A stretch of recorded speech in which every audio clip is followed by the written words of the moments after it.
السلام علیکم ورحمۃ اللہ وبرکاتہ۔ وعلیکم السلام ورحمۃ اللہ وبرکاتہ۔ نحمدہ ونصلی علی رسولہ الکریم، اما بعد فقد قال اللہ تعالی فی الکتاب الکریم والقرآن المجید، اعوذ باللہ من الشیطان الرجیم، بفضل بسم اللہ الرحمن الرحیم، ان اللہ وملائکتہ یصلون علی النبی یا ایھا الذین آمنوا صلوا علیہ وسلموا تسلیما۔ صلاۃ و سلام علیک یا سیدی یا حبیبی یا رسول اللہ صلی اللہ تعالی علیہ وسلم۔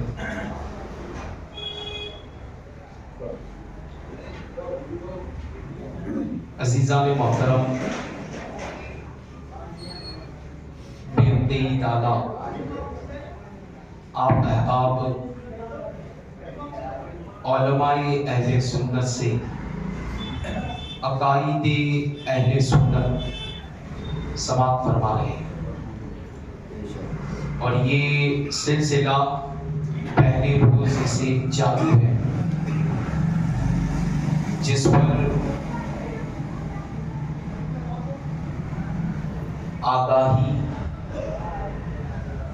اور رہنمائی علماء کرام فرما رہے ہیں۔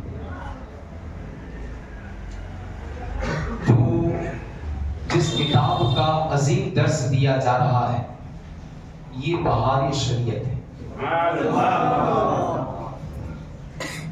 اور ہو سکے تو ہر سنی اپنے گھر میں اسے رکھے،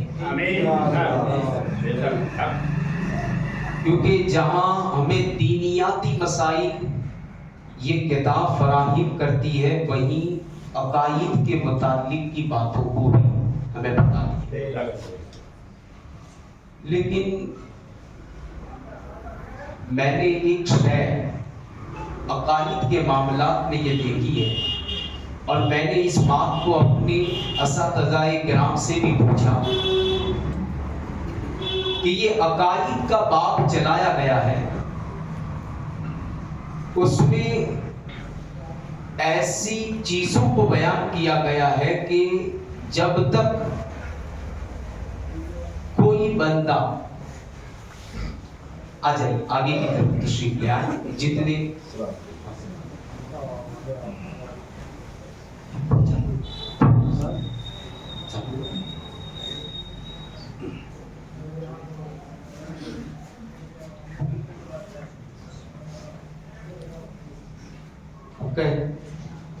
ہمارے استاد محترم نے کہا کہ جب تک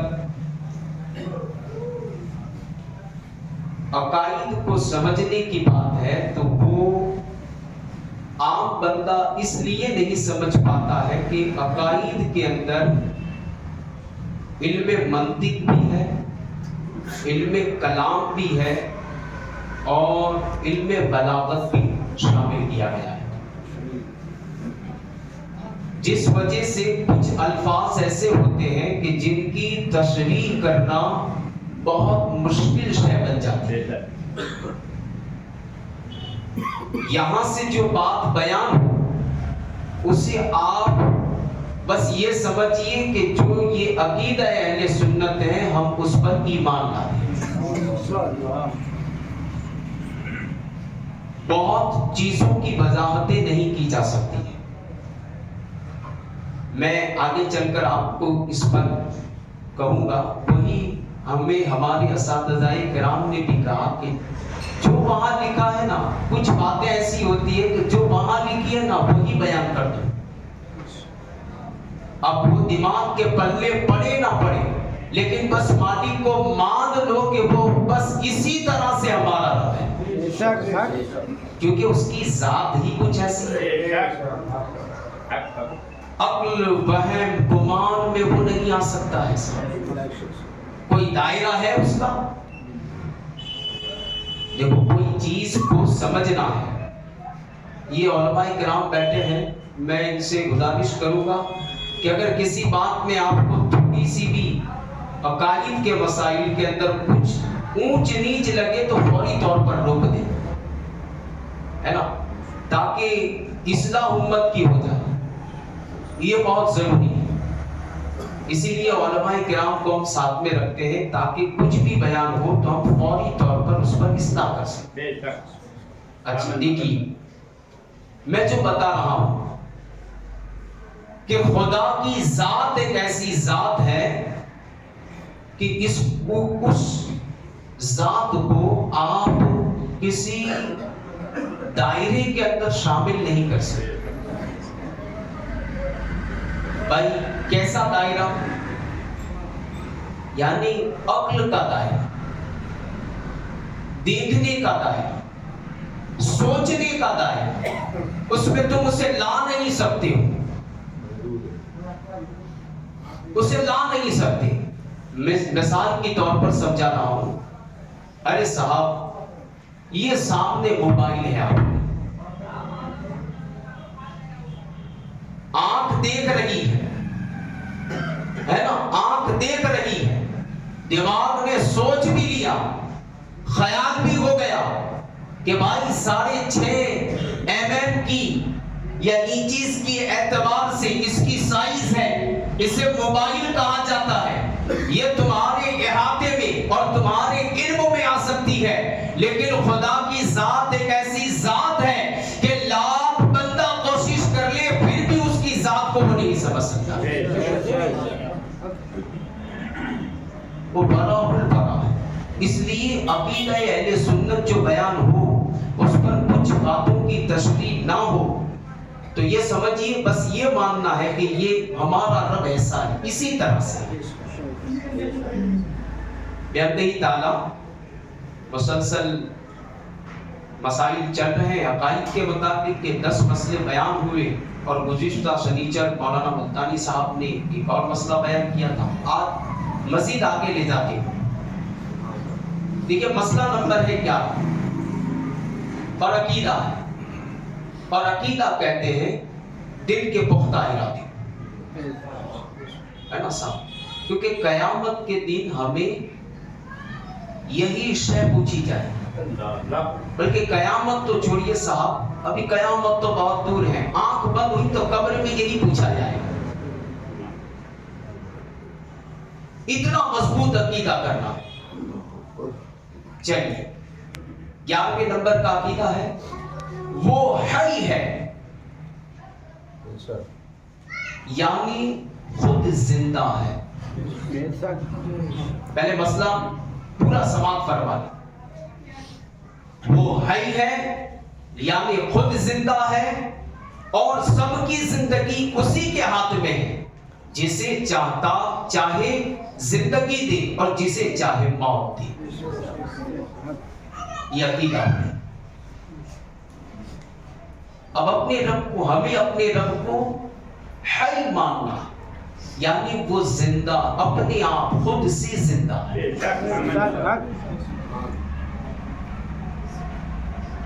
دیکھو ایک شے بتاؤں جو سمجھ میں آتی. زندگی ہو تو کسی سے ہوتی ہے، زندگی ہوتی ہے تو کسی سے ہوتی ہے. ہر لفظ پڑھ رہا ہے ابھی سمجھ میں نہیں آیا؟ چلو اور آسانی. بھائی تمہاری زندگی، تمہارا وجود تمہارے ماں باپ کے توسل سے ملا. تمہاری پوری زندگی یہ محتاج ہے ماں باپ کی. حضرت صحیح ہے؟ ہمارا جو وجود ہے اور یہ جو زندگی ہے یہ پوری محتاج ہے ماں باپ. ہمیں زندگی ملی ہے ماں باپ کے توسل سے اور انہیں زندگی ملی ہے ان کے ماں باپ کے توسل سے. تو زندگی کے لیے زندگی کا ہونا ضروری ہے. مسئلہ آسان ہے، ہار نہیں کر رہا ہوں، بالکل آسانی کے ساتھ سمجھا رہا ہوں کیونکہ وہ حی ہے. حی کا معنی زندہ ہوتا ہے، لیکن یہاں عقیدہ اہل سنت میں اس طرح سے اسے بیان کیا جاتا ہے کہ وہ خود زندہ ہے. یعنی اگر آپ کو اس سے پہلے والا عقیدہ یاد ہو کہ نہ اس کے باپ، نہ اس کا باپ ہے، نہ اس کی اولاد ہے. زندگی ضرورت کی وجہ سے ہوتی ہے، لیکن خدا کو ضرورت نہیں. اچھا صاحب، اس کی زندگی بھی الگ طرح سے. ہمیں زندگی ملے تو ماں باپ کے توسل سے ملتی چلی جاتی، ہماری اولادوں کو ملتی جائے. شیخ سمجھنے کے قابل ہے. لیکن وہ ذات ایسی ذات ہے کہ وہ خود بخود زندہ ہے، اور پھر خود کی ایسی زندگی ہے کہ پھر وہ اس کی مرضی، اس میں اس کی مرضی ہے. وہ کسی کا محتاج نہیں ہے. سمجھ پا رہے ہیں نا؟ آسان ہو رہا ہے نا صاحب؟ بولیے آسان ہے نا؟ ہمارا رب زندہ ہے، اسے کسی زندگی کی ضرورت نہیں ہے، اور پھر زندگی ایسی ہے اور مالک ایسا ہے کہ خود زندگی دیتا ہے اور خود ہی موت بھی دے دیتا ہے. وہ چاہتا ہے اسے زندگی دیتا ہے، جسے چاہتا ہے موت دے دیتا ہے. ایسا زندہ بے مثل زندگی. ہماری تمہاری طرح زندگی نہیں. ہماری آنکھ بند ہوئی، موت آ گئی، پورا دنیاوی زندگی. حالانکہ روحوں کو موت نہیں ہے. یہ عقیدہ اہل سنت ہے. جسم میں فنائیت آ سکتی ہے لیکن روح کو فنا ہونا نہیں. جو لوگ ہمارے میدانوں میں ہمیں ملتے ہیں نا، کہتے ہیں مر گئے، اب ان کے پیچھے کیا کرنا. جیسے ابھی کل بڑی رات شب برات کی آنے والی ہے، اور لوگ ابھی نئے لوگ شروع ہوئے، سوشل میڈیا کے اوپر لوگ کھڑے ہو گئے. ہمارے یہاں پر بھی کچھ بندوں نے ان کی باتوں کو سنا اور پھر کہا کہ اب یہ نہ صحابہ نے کیا نہ حضور نے کیا، اب یہ تم نئی چیز کر رہے ہو. کہاں لے جاؤ بھائی؟ زندگی یہ جو ہماری روح ہے اسے فنائیت نہیں ہے، وہ تو باقی ہے. وہ قیامت تک، بلکہ اس سے جو جس کے اعمال ہیں اس کے مطابق تک وہ زندہ ہی زندہ. ایسی زندگی رب ہمیں عطا فرما.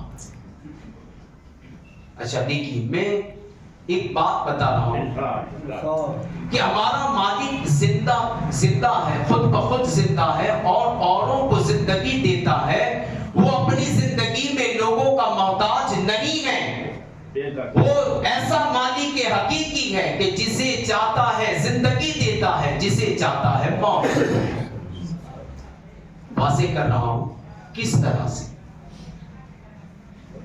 حضرت اسرائیل علیہ السلام، جسے موت کا فرشتہ کہا جاتا ہے، اور یہ بات ہے تفسیر روح البیان ما تحت آیت کل نفس ذائقۃ الموت کی. اچھا، صاحب مصنف کہتے ہیں کہ حضرت ملک الموت سے پوچھا رب نے کہ اسرائیل یہ تو بتا کہ کبھی تجھے افسوس ہوا کسی کی روح قبض کرتے ہوئے؟ حالانکہ یہ جو موت کے فرشتے ہیں نا، وہ ایسے سخت دل ہیں،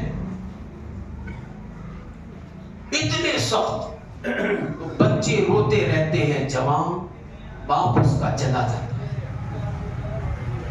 ایک کا ایک سہارا ماں باپ کا ہوتا ہے، ماں باپ روتے رہ جاتے ہیں اور حضرت ملک الموت لے کر چلے جاتے ہیں. سب روتے رہتے ہیں، کسی کے رونے کی پرواہ نہیں، خدا کے حکم کے ماتے آتے. اچھا صاحب، اللہ نے پوچھا کہ یہ تمہیں روح قبض کرتے وقت کچھ ہوا تھا احساس؟ تو آپ کہتے ہیں مجھے 2 موقع ایسے ملے کہ جس میں مجھے ہو گیا کہ کاش مجھے مولا مہلت دیتا تو میں تھوڑی دیر بعد روح قبض کرتا. کہا بتاؤ کون سے 2 گھڑیاں تھیں؟ کہا مولا ایک گھڑی ایسی تھی کہ ایک کشتی کے اوپر بہت سے لوگ سوار تھے اور وہ دریا کے اندر کشتی چل رہی تھی اور اچانک آندھی آ گئی، طوفان آ گیا اور اس کے اندر تو نے مجھے حکم دیا کہ ہر ایک کی روح قبض کر لے، ایک ماں اور ایک بیٹے کو بچا لے. کیا کہنے کہا میں نے سب کی موت آ، سب کی روح قبض کر. اب رب نے ماں اور بیٹے کو بچایا ایک تختے پر. وہ زندگی دیتا جسے چاہتا ہے موت دے دے صاحب، اس نے چاہ لیا کہ یہ ان کو سب کو موت، ان 2 کو زندگی. اچھا پھر کہا اس گھڑی، کہا نہیں مولا ابھی بھی نہیں، یہ تو تیرا حکم تھا. اب ہوا یہ کہ اس تخت پر ایک ماں ہے اور ایک بیٹا ہے اور عمر کیسی ہے؟ کہا ماں نے بچے کو جنا ہے اور ماں ابھی بچے کو دودھ پلا رہی ہے. اللہ اکبر. کہا اس تختے کو دھیرے دھیرے ہوا دے دے دے دے کر کنارے تک پہنچا. اللہ سبحان اللہ. ابھی کنارے پہنچ کر اس کی ماں اترتی کہ تو نے مجھے حکم دیا کہ اے ملک الموت جاؤ اس کی روح قبض کر کے چلے آؤ. اللہ اکبر. ماں کی روح میں نے ماں کی روح کو قبض کر لیا. اس وقت ہوا کہ کاش مولا تھوڑی مہلت دیتا کہ اس کی ماں اسے کنارے تک لگا دی. کہاں اس کی زندگی ہماری. سبحان اللہ. ہو گیا انتقام. ماں اب بچہ تخت پر، تھوڑی ہوا لگی کنارے پہنچا. انتظام کیسا کیا رب نے پتا ہے. تو بھی آیا، تو بھی کپڑے دھونے آیا، دیکھا ایک بچہ ہے، کہا لاؤ اسی بچے کو لے لو. اب وہ پرورش، حالانکہ حقیقی پرورش رب کرتا ہے، لیکن ہمارے مالک کی ایک صفت ہے وہ مسبب الاسباب ہے. سبب بنا بنا کر. یہی وجہ رہتی ہے صاحب، جس کو جو ملتا ہے، جتنا ملتا ہے، سب کو سب کا ایک سبب بنتا ہے، پھر اسے دے دیا جاتا ہے.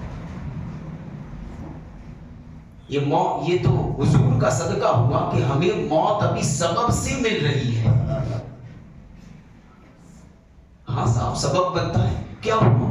دوڑی تھی، گرمی کا موسم آیا، خوب کھا لیا تھا، گیس الٹا چڑھا، دل کی رگ رک گئی اور مر گیا. ہارٹ اٹیک آ گیا، سبب بنا. جا رہا تھا، گاڑی چل رہی تھی، ایکسیڈنٹ ہو گیا، سبب بن گیا موت کا ایکسیڈنٹ. حالانکہ پہلے ایسا ہوتا تھا کہ ملک الموت خود پہنچ جاتے تھے، کہا چلو.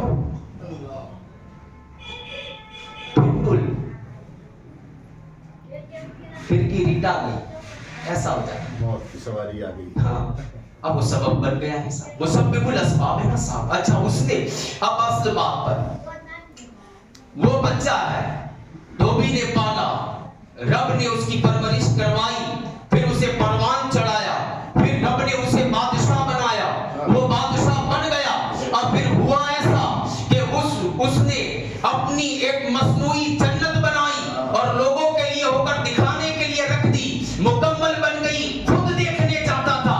کہا اس وقت تو نے اسے گھوڑے پر سوار کیا، وہ اپنے محل سے نکلا، اپنی جنت دیکھنے جا رہا تھا جو کہ مصنوعی اس کی بنائی ہوئی تھی. کہا ابھی پہنچا اور ابھی اپنی جنت میں قدم رکھنا چاہتا تھا کہ تو نے مجھے حکم دیا کہ اس کی روح کو قبض کر. اللہ اکبر. کہا بس یہ 2 موقع ایسے مجھے لگے کہ کاش تھوڑی مہلت. شکریہ فرماتے ہیں وہ کون؟ کہا وہ شداد. یہ ہمارا مالک ہے صاحب، اس کی مرضی نہیں تو کچھ بھی نہیں. شب قدر آ رہی ہے نا صاحب, جس کی زندگی کا جتنا پیریڈ ہے نا اتنا ہی اسے ملے گا. یہ جتنا ہمیں گزارنا تھا نا ہم گزار چکے ہیں. یہ جتنے محفل میں لوگ بیٹھے ہیں, کیا معلوم آتی شب برات تک ہو یا نہ ہو, کسی کو کچھ معلوم نہیں ہے کب موت آ جائے گی. ارے صاحب ابھی تو ایک دن مکمل باقی ہے, کیا معلوم ابھی اس رات کے آنے سے پہلے کس کی موت لکھ دی گئی ہو, کیونکہ وہ مالک ہے. اور دیکھیے صاحب اس نے زندگی اور موت کو اسی لیے بنایا ہے کہ وہ خود قرآن میں کہتا ہے الذی خلق الموت والحیات لیبلوکم ایکم احسن عملا. اس نے زندگی اور موت جو بنائی اور جو اپنے اختیار سے دیتا ہے, اس کے پیچھے کا راز اور فلسفہ یہ رہتا ہے کہ وہ ہمارے اعمالوں کو دیکھنا چاہتا ہے. اب بتاؤ اس کی زندگی اور موت سے کوئی اعمال کا دخل ہے؟ ہو سکتا ہے, آپ خود بولو نا صاحب, ہو سکتا ہے؟ ارے ذرا بولو تو صحیح. ارے یار بالکل سست پڑ گئے ہو. کیا اسے ایسی زندگی کی ضرورت ہے؟ جس میں پوچھے نا اسے کس کو بتانا ہے؟